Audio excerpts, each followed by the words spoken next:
तो स्टूडेंट्स, आज हम लोग समझते हैं कि सॉफ्टवेयर में हमको कौन कौन सी डिवाइसेस रिक्वायर्ड होती हैं। ये कौन सा ऐसा सॉफ्टवेयर है कि जो हम ले लें और वो हमारे काफ़ी समय तक इस्तेमाल में आए और अपडेट भी होता रहे। कुछ चीज़ें ऐसी होती हैं सॉफ्टवेयर में कि अगर वो अपडेट नहीं होंगी समय के अनुसार तो कल को जो नया मॉडल आएगा वो आपका उसमें नहीं जुड़ पाएगा। तो उसके लिए हम रोज़ तो पैसा खर्च करेंगे नहीं, तो हमेशा ऐसा प्रोग्राम यूज़ करना चाहिए जो अपडेट हो जाए।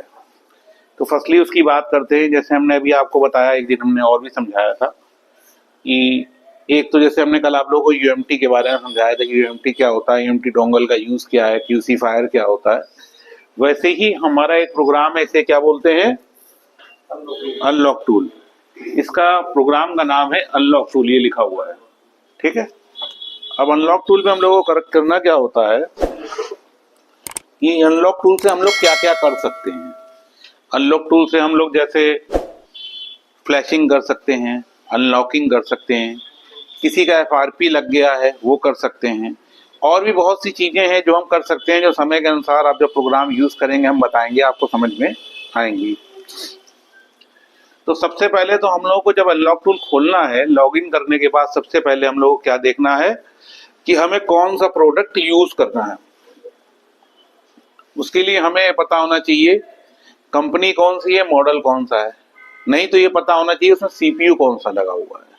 क्या पता होना चाहिए? सीपीयू कौन सा लगा हुआ है। अगर किसी प्रोडक्ट के बारे में पता है, मान लीजिए एमआई है, हमने एमआई खुला हुआ है, अगर हमें इसमें कोई लॉक लगा हुआ है, लॉक खोलना तो हम कहाँ जाएंगे? सिक्योरिटी। सिक्योरिटी में जाएंगे तो आप लोगों को हमने बताया था ईडीएल और ब्रोम क्या होता है। सभी लोगों को पता है? ईडीएल होता है टच पॉइंट से, ब्रोम होता है बटन से, ठीक है ना। अगर वो ईडीएल और ब्रोम से खुलना है तो हमें ये वाला सेलेक्ट करना है। अगर वो फास्ट बूट मोड पे सेलेक्ट खुलना है तो हमें ये सेलेक्ट करना है। अगर रिकवरी मोड पे खुलना है तो रिकवरी मोड पे ये सेलेक्ट करना। सभी लोगों को रिकवरी मोड आता है, पता है। इसी तरीके से अलग अलग ऑप्शंस दिए हुए हैं। अगर ब्रोम ईडीएल में है, कोई मॉडल हमें सेलेक्ट करना है, मान लीजिए कोई मॉडल फॉर एग्जाम्पल ये ले लिया, ये मॉडल नंबर है Redmi 6A। कौन सा है? Redmi 6A।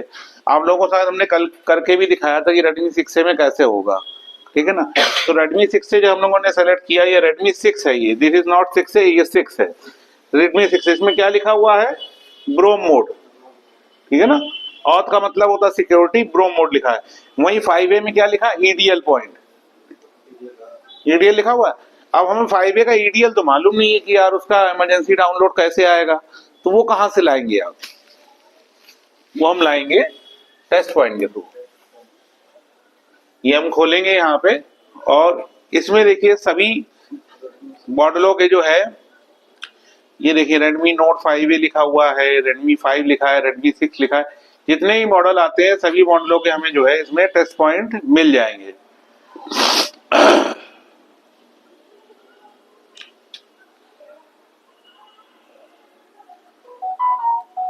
जैसे हम लोग 6 देख रहे थे, 6 का टेस्ट पॉइंट क्या है देख लेते हैं। इसको दबाया आपने, ये टेस्ट पॉइंट आ गया, दिख रहा है। ये यहाँ पे जो दो बिंदु हैं, जो पैड है, उनको हमें क्या करना है? दोनों पे शॉर्ट करना है। शॉर्ट करेंगे तो क्या होगा? वहां पे क्या बन जाएगा? पोर्ट बन जाएगा, ठीक है ना। जब पोर्ट बन जाएगा, पोर्ट बनने के बाद हमें क्या करना है? सबसे पहले तो टेस्ट पॉइंट देख के हम इसे क्लोज कर लेंगे।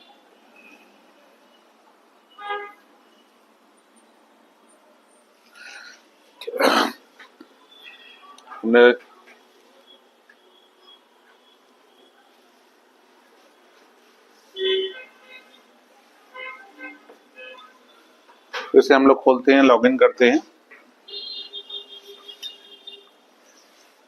टेस्ट पॉइंट हम और भी जगह देख सकते हैं, केवल टेस्ट पॉइंट यही देखने का तरीका नहीं है। टेस्ट पॉइंट देखने के और भी तरीके हैं जहां से हम देख सकते हैं।